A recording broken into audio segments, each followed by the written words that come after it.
Welcome to episode 20 of the Woodworking Talk Show.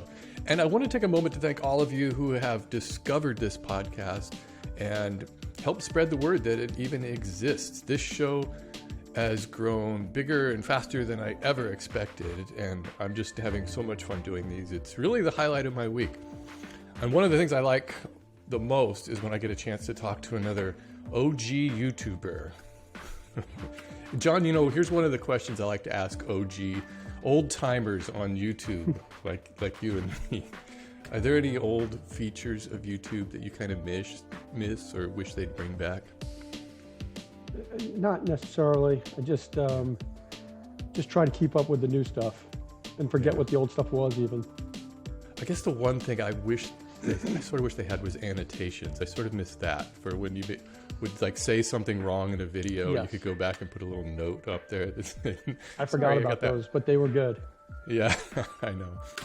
Quick reminder before we get started. If you've been considering setting up a small shop and diving into the world of woodworking, I have a step-by-step approach to get you started. No experience necessary. It's called the Weekend Woodworker. Join thousands of other members who have started a lifelong hobby of building cool things out of wood. And if you think woodworking is just too expensive, I've got a free guide showing you how you can get all the tools you need to get started for less than $1,000. Head over to mytoollist.com and download that free guide today. Jon Peters started posting woodworking videos in March of 2010 with 3 videos showing how he made a dining table, immediately establishing the type and quality of furniture we could look forward to on his channel, Longview Woodworking. Fast forward 11 years and Jon is still regularly cranking out an eclectic mix of woodworking, art, tool reviews, shop projects, building construction, home renovation, farming, even beekeeping. All of this out of his stunningly beautiful barn workshop. I love that. I love that space. No matter what the project or what the video, Jon always delivers his videos with a calm demeanor and a straightforward approach. He's kind of like the neighbor with all the cool stuff and the one who's got the cool shop that you just want to hang out with. He's also the neighbor who kind of looks a little bit like Jeremy Renner too. Hey Jon, welcome to the show. It's great to be here, Steve. I've been a big fan for years. Oh, thanks. Sorry about the Jeremy Renner thing. Do you get that a lot? Do people say that to you? I get the chef. Who's the chef? Who's always swearing all the time? Oh, Gordon Ramsay. Yeah, I get Gordon Ramsay from My from time to soulmate. time. I like him. Yeah. I did a parody video of Gordon Ramsay years and years ago on my channel. I don't like looking at many of those old videos, but I love those old videos. See, I love going back. My 2 favorite channels when we got all into this was your Mere Minutes channel. Oh, yeah. And David Protrudo's Drunken Woodworker channel. Right. Just because it was it was a really small group of people at the time. Mm-hmm. And it was a way to kind of keep up with everybody. And from the Mere Minutes channel, it was a way to learn a little bit more about YouTube because you would sort of talk about things that related to YouTube more than woodworking. Yeah, that was a case of, and I was talking to Matthias, he had the same thing where he set up a second channel as just, hey, I'm going to post some things over there occasionally. And then it got to be its own thing, and then it became kind of stressful to just keep posting on there. So I still post occasionally to that. I just recently posted a video over there. I watched it. Did you? On the comments? You changed the name of it though. It's not Mere Minutes. No, I haven't. Oh, from Mere Minutes. Yeah, I just changed it because I didn't figure, I wasn't really doing those follow-up things anymore. So now I just put, to make it clear what it was when people are getting into it, it's like, this is my personal channel here. I didn't recognize your image. Oh, right. Yeah, I changed kind of if you would call it branding over there. What's funny is I posted a video on that channel last week and I post like one video a year, one every other, or maybe 2. And so, you get YouTube analytics will show you your top videos out of the past 10. Mine didn't even go back that far. This is your top video out of the past 4. And the number 4 video was like my top 10 movies of 2018 or something. So that's how often I posted that. I was interested in the subject because it was about comments and how to respond. Oh, right. And I love reading the comments. That's one of the motivations for posting videos, really. Mm-hmm. And I try to agree. respond to most, but most negative comments I do what you do, which is I just sort of ban the user or hide them away. Just because it takes a lot of effort to do this. Right. And any negative energy, I'm just like, I just don't want to deal with it. And I don't want to say anything that I'll regret. Yeah, that's the thing. If you do, I've played that game before too. And when I reply to something and then I'm like, I regret doing that. Yeah. Yeah. You know what? The analogy for me is like responding to somebody who cuts you off or gives you the finger when you're driving. Yeah. If you respond to that and get in that world, now your heart level is up, you're agitated. If you just let it go, you forget about it, like by the time you get to where you're going. Yeah, definitely. I think my point with the video, and most of the people kind of understood where I was coming from with that, but I had a few people who were just kind of like, well, you're just like, not being very sympathetic for the guy who's going through it. And I didn't want that to be the point at all, because I certainly understand from firsthand what it's like to have these, and I can sympathize with every creator who gets mean comments. But I was just like, we got to put it into perspective. We have to think that, damn, we've got some pretty cushy jobs here making YouTube videos. So it comes off to the general public, when you hear YouTubers complaining about comments, it comes off as really shallow. It's like, oh, I have such a hard job making videos, and oh no, somebody said something mean. For sure. It's best just to ignore them. Hey, you were talking about early days of video, and there wasn't very many of us around. So because I keep track of all these things. I keep track of every YouTube woodworking and maker channel there is, and I've got a list of like hundreds of them right now.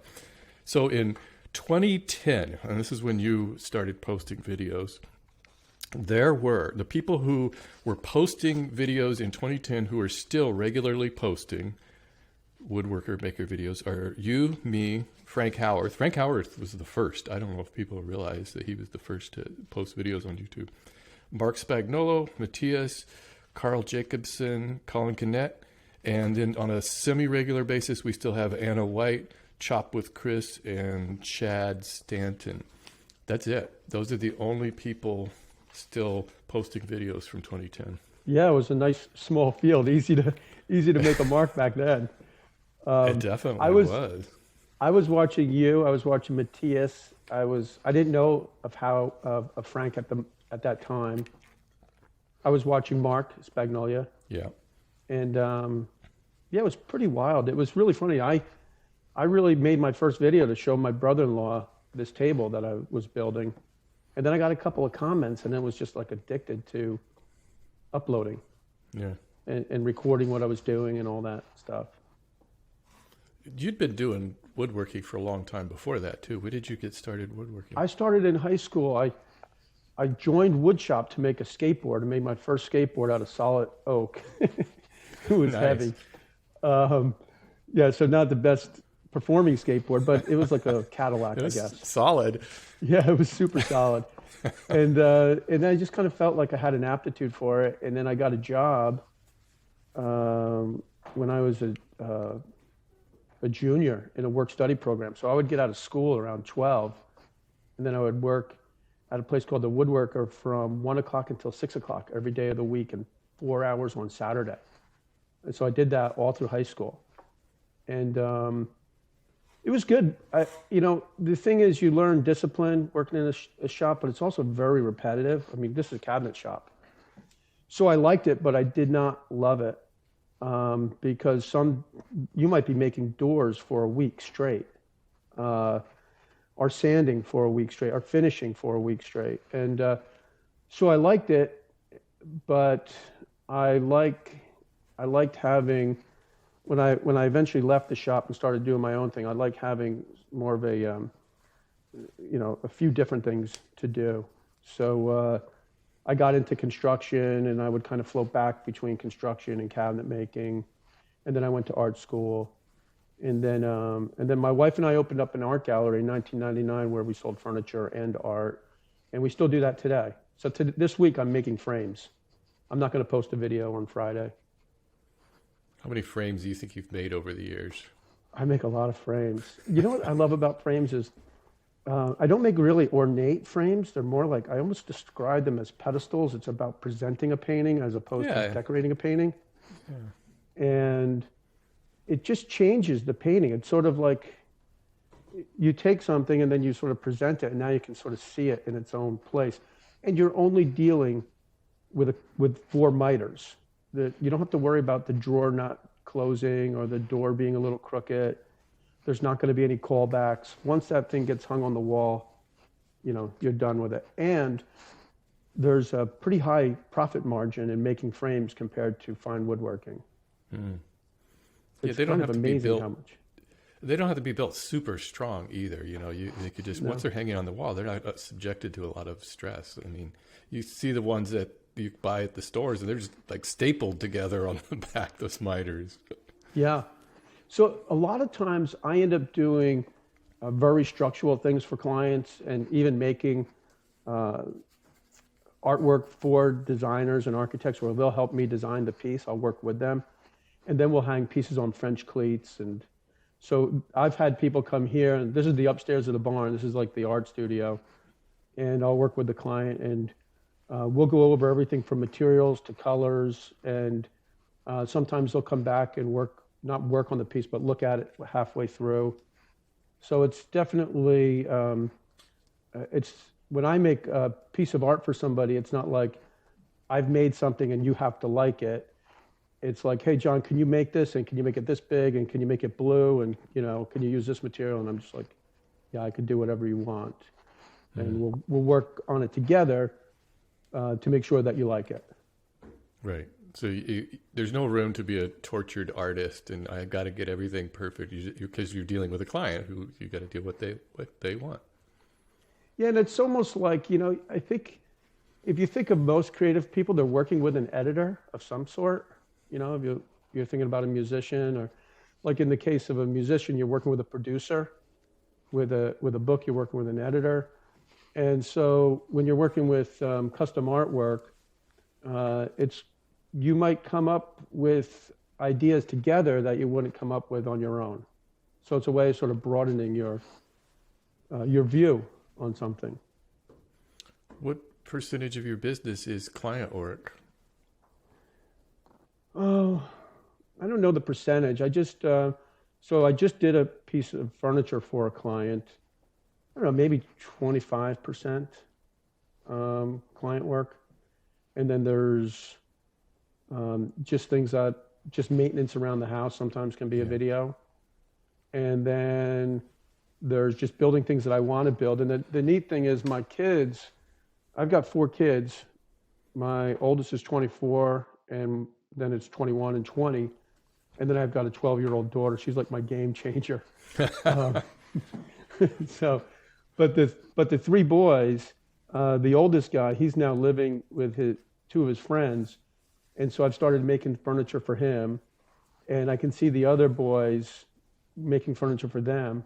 So if I can make something for them and then turn it into a show and find a sponsor for it, that's become kind of a cool thing. Mm-hmm. I've seen is it your older son? I've seen in your videos before too. My middle son is doing, he's going to school for film and something else, audio engineering. And so he's been in the shop. He's the first guy who used my table saw. The boys have always been able to use the shop, but not the table saw, because the table saw that I've had for the last 30 years is a 3-horsepower Powermatic. I always get the comment, how come you don't have a riving knife? And the saw just didn't come with a riving knife. So that's crazy to think about. Yeah, it's a big, old, powerful saw. And any saw is dangerous. Any tool can be dangerous, but I never let them use that. And now that I've got a saw stop in the shop, I taught them how to use I taught Walter, and I'll teach the other boys how to use a table saw. Yeah, I really enjoyed you had a recent shop tour, and I saw both of those. You've got both table saws sort of I guess, what would you call it, facing each other. They've got one on each side with an outfeed table separating them. What's some of the advantages of keeping the Powermatic and having two table saws? But it doesn't take up that much more space in the shop. So my shop is 16 by 32 on the outside of the building. And so it doesn't change really the footprint of that workspace. And I generally use the Powermatic with an alternating flat tooth blade. So I always have a flat cut. And I make a lot of projects with lap joints. And so I often use that saw with my crosscut sled for cutting lap joints and things like that, dados. And anytime that I'm going to cut anything that I think might set off the saw stop, I'll run it through the Powermatic. And that could be a piece of wet, like treated lumber or something. Really anything. And it's not so much that I'm afraid of setting off the saw stop. I just don't want to lose a blade and lose the time that it's going to take to redo it all. But it's funny, I was one of the last guys, I think you're the final holdout of all these woodworkers I still have my old Porter cable saw, yeah. That your fans bought you, right? Right, yeah. Back in about 2010 or so, yeah. That's awesome. I tell you, this saw is a beautiful saw. So I finally reached out to Saw Stop because the boys were going to get into it. And I wanted to teach them, or at least give them the freedom to come out to the shop and use a table saw, but I just did not want them using that old saw. So anyway, it's an amazing saw. It's just so smooth and powerful. I think they were smart when they came up with the technology that kills the blade, stops it if you touch it. They were smart to package it with a good saw. Because the technology alone isn't probably enough to sell it to woodworkers. Yeah, what sold me on it was my friends over at Green Street Joinery. They're a professional shop right around here. They've got the same saw I have, and I did a shop tour of their place. And after Jeff explained why they went with that saw, I was like, oh wow, it's just not to make a commercial for Saw Stop. They obviously don't need it. It's a good saw. And it's funny, I'm kind of like you. I'm not a tool snob. Yeah. I don't have every tool, and it's taken me however long I've been making YouTube channels to get my shop to where it is now. But slowly but surely, I have upgraded my tools, and I recently got the Festool miter saw. And so for years, I was like, "What? I don't need a $1,500 miter saw. That's ridiculous. I don't need that." Now I love it. It's just like so nice. It's just square. Yeah. Every time. And now you've got two miter saws too, huh? Yeah. So I've always had two miter saws because I got this little one that's it doesn't have an arm on it. It just chops down. Yeah. And I always used to call them a chop saw, back in the day. Yeah. And I just keep that one set up with a sacrificial fence for cutting small miters. So if I'm framing out flat panels and things like that, I can draw on the fence and set up a little stop. And it's just, I also raised it up a little bit. It's maybe 10 inches taller than my other saw, so it's at a very nice level. And it's on a mobile cabinet. Yeah. So as somebody who's been through a lot of tools and setting up that shop over the years, what do you think is like the biggest waste of money you ever spent on tools? Wow, it's a hard one to... Is there anything that you have? Maybe there's something you could think of that'll get me started. Because there's definitely stuff. I would say, well, see, next You're going to say question the biscuit joiner. Next question I was going to ask you is, okay, give me your sales pitch on the biscuit joiner. I think you said it was in your top 10 tools. You know what? It's something I've been using ever since I was at the cabinet shop with my boss, way back in the 80s. And I remember, putting tabletops together or putting boards together in woodshop class and setting up the doweling jig. And I was like, oh my God. And then I go to work and we put a tabletop together in minutes and all the boards are perfectly aligned. I was like, oh man, this is a great tool. So literally, it's been a tool that anytime I'm joining a board together, I'm using a biscuit joiner. So anytime, that's pretty often if you're building a piece of furniture. So I'm sticking to my word with that's a tool that I like. But I to be honest, I got my first biscuit joiner probably in the early 2000s, 2001 maybe, and it was totally based upon me watching Norm Abram, because he used to always use that on his show all the time, and I thought, I got to try this, and I used it for a long time, and then it was just eventually I started reading more, and people were saying, it's not really strong, it's mostly for, and you say that too, it's for aligning the tops of panel glue ups really. And so, but I don't know. I did make another extravagant purchase recently, and that's the Festool Domino. Oh yeah. That's a game changer. See, I haven't even used it. Everybody says once you get a Domino, that's it. It's game over. Well, so I want to make a chair. So I'll confess to you. I think I've said it to you before and other people. I consider myself like somewhere in the middle of this whole woodworking spectrum. I'm like somewhere around intermediate. I'm not a hardcore woodworker. Like, I consider a hardcore, really talented woodworker somebody who's a great mechanic. I'm not a great mechanic. I have to really discipline myself to, figure out the hinges, and it's not something I love to do. I'll just do it because it needs to be done.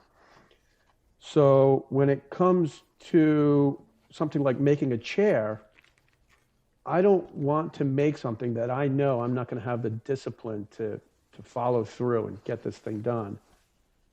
And once you bring the Domino into the game, then you start to see, okay, with these floating mortise and tenons, building a chair is not going to be that difficult, as opposed to, setting up a dowling jig or trying to make mortise and tenons. Especially at odd angles. Odd angles. I mean, I haven't done anything. I've done, 5% of what this tool can do at the moment. I've basically used it like a biscuit joiner so far. But it's a cool tool, and the more I want to make furniture, the more I'll be using that tool. So I think with tools is you don't need every tool under the sun. You got to figure out what your workflow is, and then buy those tools and buy the best ones you can afford if you think you're going to do it a lot. Right. I think you sell yourself short, though, when you call yourself an intermediate woodworker. I think that's something probably other people are better at assessing you than you are, because I would say you're on that upper tier of woodworking. Just looking at the sheer amount of projects and the style and design in those. Oh, that's nice. Thank you. Well, how do you approach designing furniture? Really old school. I start with like a little piece of paper and a pencil, scrap paper, sometimes a piece of plywood, and jot down a quick picture. And then once I feel like I got something that's going to work, I draw a full-size drawing. So usually a piece of 4x8 1/4-inch plywood, and I'll draw it and make any changes, but that makes it possible to see like how this thing is going to look spatially. And I've even made cardboard models sometimes, and scale models. I don't have any here, but like if I'm making a table, I'll make a scale model where 1/8 of an inch equals an inch, and build the model and show it to a client. I built a table last spring or fall maybe. I call it a lily table. So like that's kind of fun. Are you familiar with Osamu Noguchi? No. He's a sculptor, but he's made some furniture, and now I'm forgetting the name of the table that he made. Anyway, I thought the idea of naming a table would be kind of cool. Oh, maybe I was thinking of the tulip chair, which is a chair by a famous architect. But anyway, this lily table is basically a lily pad upside down. And so I made a full scale model of it to sell the project. And then when the client saw the model, It sort of gave them enough information to say, okay, here's a deposit, we're going to do it. So sometimes that helps to make a model. So are you saying you don't use SketchUp or anything? I need to. I don't. Oh, you don't? No. You're definitely old school, making mock-ups and everything. There's a lot, I think, to making a mock-up, though, that it really can tell you. I think when I've seen people make mock-ups, it tells you things that a SketchUp model can't, because you have more of a sense of that spatial awareness, because you can sort of imagine it sized up. I'm not sure even how to explain that, but I do like the concept of making scale models. It definitely helps me figure things out, and then from the model you can make that full-size drawing, and then you can make your material list. But what I should do to like sort of self-critique myself, I should take a month and like kind of bring up my game with things like SketchUp and producing my videos. I should get a new camera. I should put, Oh, that's my problem. I should. What is your camera? I've got an older Canon. It's like what is it? The Rebel 6 or something. I forget what they're called. It's a pretty old one. It's a mirror camera. You know how they're all mirrorless now. And yeah. I'm horrible with the lenses. I have two lenses. I'm forever taking one off and putting the other one off, and I never put the caps on it on either end of the lens. And it's sitting there, sawdust is falling on it, and it's just horrible. I like wiping it off with my shirt. That's exactly what I do. I don't even know where the lens cover is, and I'm only using one lens. I'm using the lens that came with it. At some point, I think when Casey Neistat was really big in like 2016 or whatever, I bought the M50, or not the, whatever that big 80D. That's what I bought. And I used that for a little while, but I found it to be kind of heavy and cumbersome. I think that camera was maybe $1,700 or $1,800 at the time. And then I bought a $600 Canon M50, and that's what I've been shooting for the last 3 or 4 years. And I shoot everything in 1080. I don't even shoot in 4K. No, I feel like I'm becoming a dinosaur that way. I keep, for like the past year, I've been talking about getting a new camera. I talked to my friend Jared. He's a photographer, Jared Pola. I listened to it. He's recommended him. I'm like, I got to do that. I've really got to, because he was kind of snickering at my camera. I'm like, yes, it is kind of dumb. I'm making videos for a living, and I'm kind of using this one single. And I'm really bad about it. I don't really even take the time to do anything with it. I just kind of like, okay, here's a shot, I'll set it up, boom, I'm done. I don't really like plan out like really creative shots or anything. It's kind of, I'm kind of the same way. It's funny, like for me, it's always the project first, and then I can start to sort of work around the project. And my favorite way to edit is if I'm talking to the camera throughout the project, because then I don't have to do any voiceover. But sometimes I just don't know what to say. And if an hour or two goes by where I can't figure out what to do, I just better start building this thing. And then I build it. And it's funny, like the last piece of furniture that I built, the whole first half of it, I hardly talk to the camera at all. It's all voiceover. And then somewhere in the middle, I just kind of figured out and started talking to the camera and, kind of having the camera pointing to whatever I was talking about. And that's always so much easier when you go to the editing, because then you don't have to figure out a script. Definitely. Yeah, I never do any voiceovers. I do zero voiceover. I do everything at the time in the shop. And if I think of what I want to say, if the action is pointed down and I'm not on camera, I'll still speak right then and there into the camera. So it's like, it's literally in the same shot of just me talking. And I also don't have to worry about the quality of the audio. It always sounds this crappy, echoey sound of my shop. So it's always the same. But there's actually been a couple of times where I've misspoken something. So I need to go back and kind of say it again. And I'll actually walk back out into my shop and try to set up the camera about where it was before, so I get that same ambiance. Isn't that such a hassle? It's just like, it's so funny because it's like, oh man, I got to walk back out to the shop. Yeah, It's just kind of gets in the way of your workflow. it does. But I see everybody now does voiceover. They'll shoot almost the whole project and then just sit down and do the voiceover. And I don't think I would be very good at doing that, because I think it's like after the project, I kind of don't want to think back about, okay, now how do I say what I did? I'd rather just say it at the moment. Well, it's funny. I'm watching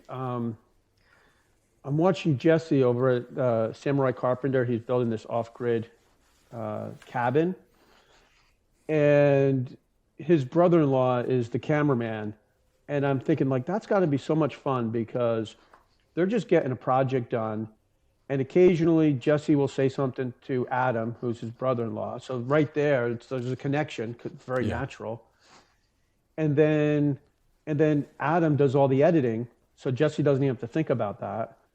And they're making these videos that I find them really relaxing. Like something's getting done. It's not a script. There's a purpose to it. So it's funny. I mean, I'm not a religious watcher of anybody's channel. Sometimes I get on, I just kind of get on a groove with somebody, and then I get on a groove with somebody else. Right. And for the last couple of weeks, I've been following Jesse. I know Jesse also. But I kind of like it too, because I think the scenery in it, right? So we're woodworkers. We've been making woodworking videos for so long now. It becomes a little repetitive. And so I think what I like about those videos now is it's not so much about woodworking as it is about just this project and capturing a moment in time, and a location that I'm not that familiar with that's also inviting. And that's kind of what I want to do with my channel when I retire.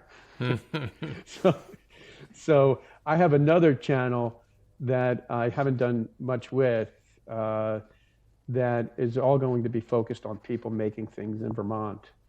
And the idea there is I get to do exactly what I want to do, which is just meet cool people who are making cool things and enjoy the drive there, enjoy the scenery, enjoy meeting the people, and then enjoy the process of sitting down at my computer and making whatever they said to the camera make sense for the audience. That's fun for me. That's what I really, really enjoy. I like what I'm doing, but I think you always have to have some other, what's the next step, right? Yeah.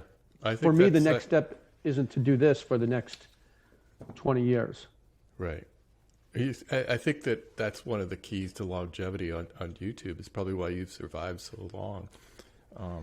What do you think? Why do you think so many people fade away on YouTube? I think it's a lot. I think it's a pretty heavy workload, for one thing. And I don't think it has to be. So, I think we're all guilty of this pressure we put on ourselves to try to post a video every week, if that's what your schedule is or whatever. And that can be a lot. That can definitely wear people out. I know it'll wear me out, and I've taken a different approach now for the last couple of months, and going into 2020 or 2022. I'll probably only post one project video every 4 or 5 weeks, because I don't think I can do something I'm really excited about once a week. And I don't want to lose the pleasure of getting a project done, something around the house, something I want to do, because I feel compelled that I have to film it.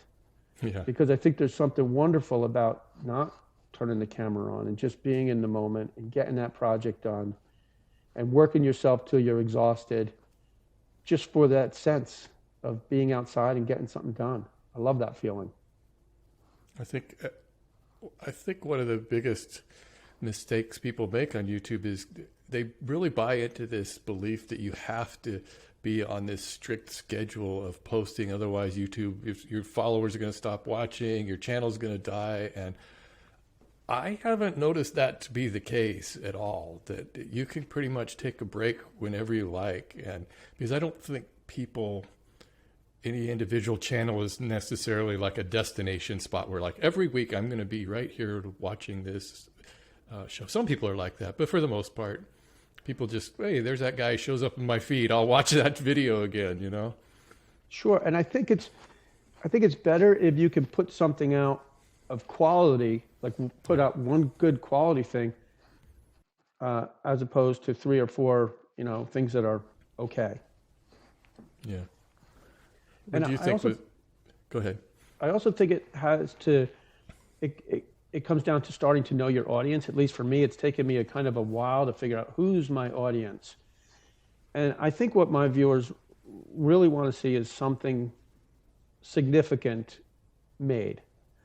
And so going forward, it'll just be, the focus will be on furniture builds, and the pieces of furniture will have some purpose. They'll either be for me or one of my kids or for a client, and they'll be made to last.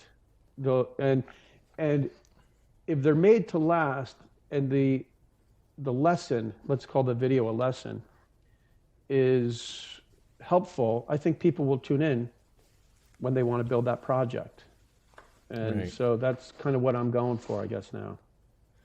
And you put all of those projects on, you sell plans for those on your website. And so anybody can just go over to jonpeters.com to see everything that Jon makes. That's Jon, by the way. Well, I guess they'll know that because they'll see the title of this podcast episode. So I guess, I don't know why I do that. But anyways, if you look at all of your furniture on there, it's pretty startling how much you have on there, really. There's a lot of really nice looking stuff. Which one's your best seller?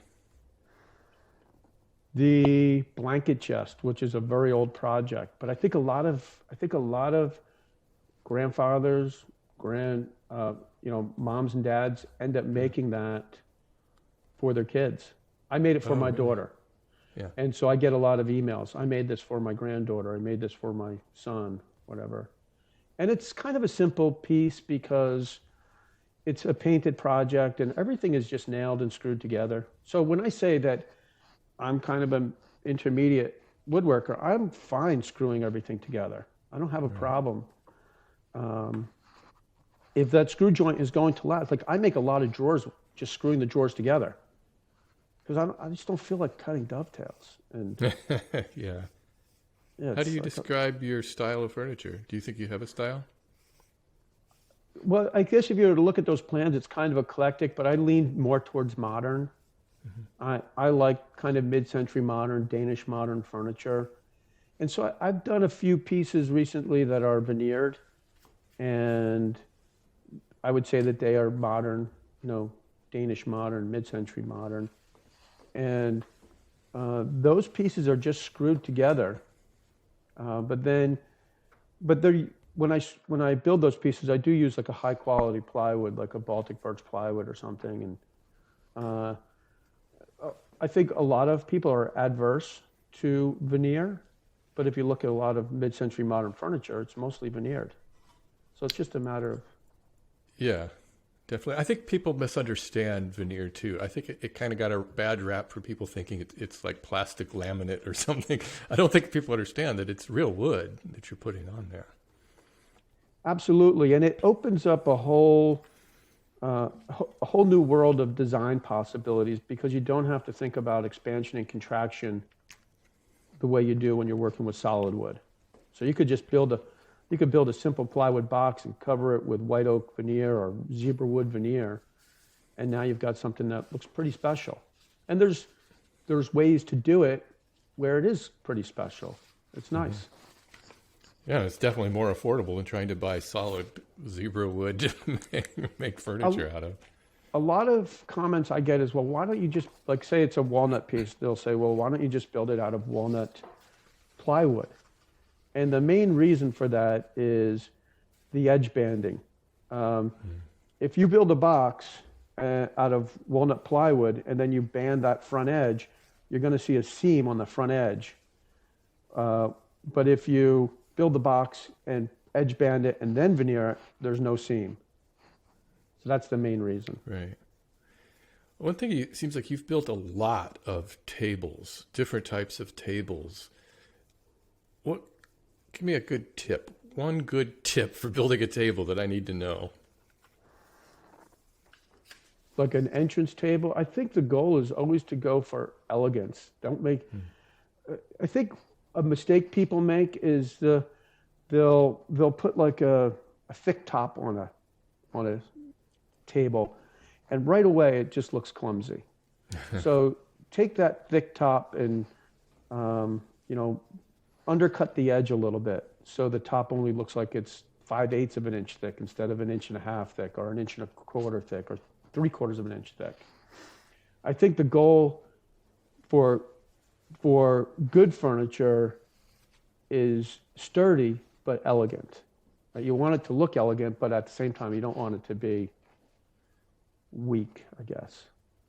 I think that it's got to be a fine line for you to walk also between making it sturdy yet not look overbuilt. That seems to be a problem. I think we've all encountered those situations where you want to build something and the thing ends up looking like a bunch of 2x4s because you're so afraid it's going to fall over. For sure. I mean, that's the whole. I mean, I'm really hard on myself when it comes to whether I like a piece of furniture. I've only made one thing on this channel that I didn't like, that I didn't honestly like. And it was like a stool that I made right in the very beginning. And I mean, I actually ended up taking it apart and using the wood for something else because I was like, this is a joke. What is this? But yeah, so that's the whole thing, is elegance. How do you make something elegant? It makes you feel good when you see it. Right. You kind of sort of rebranded your channel, not a full rebrand. A couple of years ago, you retitled it to Longview Woodworking, right? Yeah, so I'll get into that. I started the channel, and it was called Jon Peters Art and Home. Yeah. And because that's what I would do. I'd make art for people and furniture, and I love interiors of home. But I think the art really threw people. First of all, the art videos did terribly. I always loved watching your art videos, though, really. I might do that one day, That's the other, 10-year plan or whatever. But anyway, I just felt like the art just turned people off and everything. So then I just went to Jon Peters. And then I thought, well, how does this work as a brand, Jon Peters? How do I sell a shirt or a hat one day that says Jon Peters? Who cares?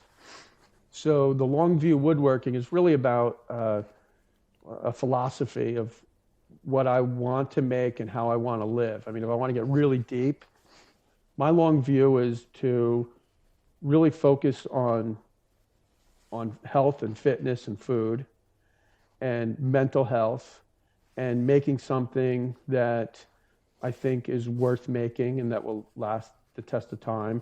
And to even push it further out there, I'm planning to build a shop up in Vermont at some point with a long view. So then it'll be like, it'll all make sense. But it's more about a philosophy than actually a visual view. Right. So do you still do a lot of artwork? Yeah. Painting, and you just don't document that on video? Sometimes I do if it's a cool process, but for the most part, I don't. Again, it kind of takes the joy out of it. Kind of like if I want to sit down and do some painting, that's kind of fun. If I want to sit down and do some painting and then video and talk about it, I don't feel like doing it anymore. That's not so fun, yeah. The other thing too is painting is an interesting thing. I don't know, the art world's an interesting world. The whole thing is kind of, I have a lot of opinions about art in the art world. I've never known anybody in that art world who didn't have a lot of opinions. Well, right. I guess one of the questions when it comes to painting is, what do you paint, right? What is anything, right? If you think of a Jackson Pollock, it's abstract expressionism. Where do you go after that, right? So for me, I'm going to start a painting in the new year which is just going to be blocks of color. And the whole purpose of it is just to mix color. Just so I don't have to think about anything. It'll be a 12-foot wide painting made up of 3 panels, and there'll be a bunch of 3-inch blocks. And when the mood hits me, I'll put some music on and mix some color and paint a block somewhere in that big canvas, just for the sole purpose of mixing color. And those colors are really just kind of like notes. And then when this whole thing is done in a year, we'll see how those notes work together. So it's a way of painting without putting any pressure on yourself at all. Right. Do you find the whole process of painting just a therapeutic process? No, not at all. Really? No, I want to see it. You know what I mean? I see something in my head and I want to see it. So most of my paintings, like a lot of them, are painted on aluminum and metal, and there's a tremendous amount of woodworking that has to happen first.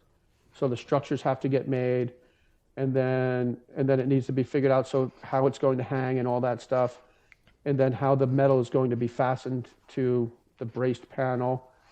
And so all that stuff, I can kind of see it before the painting is made. So it's just work that has to be done to get to that point. So I'll do a quick kind of story. I made a big painting for a restaurant in Washington, D.C. It's I think it's 8 feet, and it's made up of steel panels, 8 feet by 5 feet. It's all blue, and then I painted on it with paint remover and then rusted it. So the only artistic part of that was to put that paint remover on that would peel the paint off. So to get to that one point that only took maybe 90 seconds, I had a few days of just work that had to be done. Wow. Does that make sense? It does, yeah. So it's in that particular case, it was a subtractive process. So I love the abstract expressionists like Pollock and maybe not so much de Kooning, but Clifford Stills. Anyway, I like all that, but being somebody who's like a woodworker, I think anybody who's a woodworker is a little controlling. Or is that the right word? Not anal retentive isn't the word. What's the word for like if most woodworkers obsessive compulsive a little bit?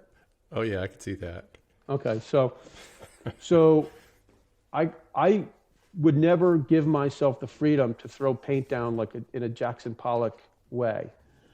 But if I had the discipline to make this steel structure that kind of mathematically all made sense, now I feel like I can go ahead and make this gesture on there with the paint remover and then let the rust become the paint. And in my mind, it works because I know who I am, and I needed that discipline to make that painting honest to who I am. If that's interesting. You know, I was looking through your videos. I wanted to look at what was your most popular video. So it looks like it was, and I think this is really funny because you have, sort this out. Your most popular video is 14 million views, and it does everything that YouTube says not to do. You don't have a clickbait tile. It's called Pour a Concrete Slab. and the picture, there's not you in the picture. It's just a picture of the slab as it's not even finished yet. And it's like an ASMR video, though. Maybe is that why you think it's so popular? You don't speak in it. It's a very Jon Peters-like video, I think. It's so funny because I wasn't going to make a video, and this is like back, early YouTube for me at least. And I was thinking like, oh man, I got to make a video. Friday's going to be here. I got to have a video. And I needed a slab there because that's where my dust collection shed is now. Yeah.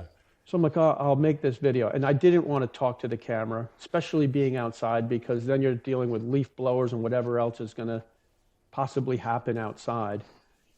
And I think it turns into, it turned into like just a day of something getting done. And I look at it now because I think that's maybe 10 years ago or close. It was just 5 years ago. No, is that right? Yeah, 5 years ago. Pour a my concrete slab. Time flies. Well, I look at it now and I'm like, holy cow, I don't know if I could do that today, because I think it was like 23 bags of concrete and I mixed them all in a wheelbarrow by hand. And I was like, that was a lot of work, that project. But it's, I like that video. I don't know how I can make another one though. I do too. I think that it's always funny to me when I see the most popular video on a channel isn't really representative of the channel. I mean, mine's exactly the same way. And I feel like I don't even really own my most popular video anymore. It's just like so weird. I don't know why people watch that, but that does kind of show how you had a whole range of different types of videos that you were making. It looks like you're pretty much going to stick to the woodworking for the most part now. Yeah, so that, it's funny, like my channel, I would say is sort of at a plateau. And it's kind of been at a plateau almost from the beginning. I mean, like you can see how people have just shot up or disappeared. Yeah. I've just sort of stayed kind of right at this place. There's something very comforting about knowing Jon Peters' videos are always available. So that can be disappointing though, for sure, because you're like, wow, what do I need to do to get 1 million subscribers and this and that? But I've kind of come to terms with it. Like, okay, this is cool. It's kind of a fun way to make a living. I've got a couple of great sponsors that I work with on a regular basis. I'm selling plans. So I look at this channel, what I'm doing now is kind of like an anchor of something I can always do. And if my sons decide they want to do something in construction, my middle guy definitely is interested in that. And maybe my youngest guy, they're very kind of hands-on guys, and they're very technical. Maybe we'll use this channel as a springboard for a second channel. And I think we'd like to build a house and Airbnb it or something like that. I mean, that's the thing. There's so many possibilities. Yeah. But if they don't want to do any of that, I'm kind of content to do what I'm doing right here. And then I'll work with that second channel, which will be more like showcasing other makers. Yeah. That's an interesting idea. Do you still have do you have any kind of a timeline or goal for moving to Vermont? I'm like 3 years, I think. So I live here in Jersey. I have 2 acres. I maintain this property. It's like a job. It's funny because I'm 53. I'll be 54 pretty soon. And I'm starting to realize how much work goes into like maintaining this property. Yeah. And I'm also at the tail end of putting 3 kids through college. So my middle guy graduates this spring, and then my other guy graduates next year. And that's just been a huge kind of thing to deal with too, or to muscle through. And once those obligations are done, and there's little things I want to do with this house are wrapped up, then I have 20 acres up in Vermont, and I will. I probably won't build a house. I'll probably put a prefab on the property, and do the inside work, which is the kitchens. Any trim work, built-ins, things like that. You're going to have a barn up there? You're going to make a shop similar to what you have now? I probably would. I think the first shop would go in the living room of the prefab house to make everything in the house. So the house gets kind of plopped in position, and then I put in a shop right away, right in the living room, and then build the kitchen. Build out the kitchen, do the bathroom vanities, whatever needs to be done. And that's, if that happens, it's what I'd like to have happen. But at the same time, doing what I'm doing is pretty cool too. I'm kind of like, we'll see. I'm not putting any pressure on myself. Do you think you'll miss that barn you've got there. That thing is, I mean, describe your shop setup in your Sure. barn, because I think it's the coolest thing, the 2-story. You're up in the upstairs loft right now, but yeah, describe that. Sure. So we bought this property in 1997 or 1996 maybe, because this barn was on the property, because I don't think you could build it if, it was sort of grandfathered in. And we had to do a lot of work to it, one side of it was sort of caving in on itself. And so we fixed it up, and it's, the outside measurements are 16 by 32. The ceiling heights of the downstairs are 8 feet 2 inches, which is good because you can put a piece of plywood up. 9 feet would be better, but that's still pretty good. 8 feet 2 works. Then I've got the upstairs here, which is an office, art studio, meeting place.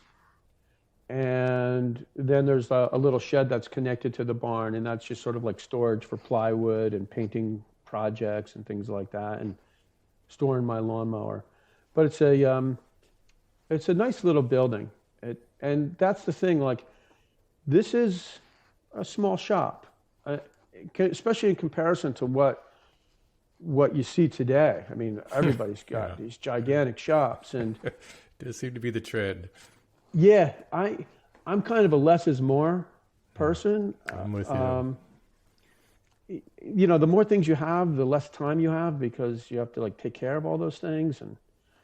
And so this is also, I think that this wood shop and the content that I'm making, I think is geared for sort of that woodworker hobbyist. Somebody who is a professional, who wants to do some woodworking, in a different field, who wants to do some woodworking on the weekend, who is retired and wants to do some woodworking. Everything in my shop is pretty attainable to people. It's pretty low tech, really. We're talking about, a table saw, and I say the table saw and the miter saw are probably my main tools. Sure. Well, the dueling table saws and miter saw. I do really like it. I like having those two tables. You know what it is? I didn't want to sell the Powermatic, right? Because I was like, oh man, if I sell this to somebody and they get hurt, or, I don't know. I think if I had two saws, I would probably keep that Powermatic set up mostly for dados or something, A lot of people say that, and I had a dado blade in there recently for something, but a lot of the lap joints that I make are so tall, and dado blades are usually like 8 inches at the most. Yeah. That I wouldn't be able to, and I catch a lot of flack for using a regular blade to create those lap joints, because instead of, like one pass, I'm like 7 or 8 passes. Yeah. And part of it is just being lazy and not wanting to change the blade. Well, I do the same thing. I'll make lap joints with a regular saw blade, and it leaves the little grooves in there, and sometimes I'll try to flatten them out with a chisel or sandpaper or something. But there's also times when I don't, and I don't think it really matters that much. I don't think it does either. It just happens that I bought this blade at a woodworking show that has the flat ground, and I'm like, wow, it's kind of nice. Yeah. But if you look at my videos, there's plenty of videos where you'll see those little grooves going across the lap joint, and that's because I was using the alternate bevel blade. You talked about your health and fitness, and I know you got that bike down there, your mountain bike. You still doing a lot of mountain biking? I mountain biked yesterday. I mountain biked probably when it was warmer out, maybe 5 days a week. Wow, good for you. And I live right across the street from a few hundred acres of hiking and biking and horseback riding trails.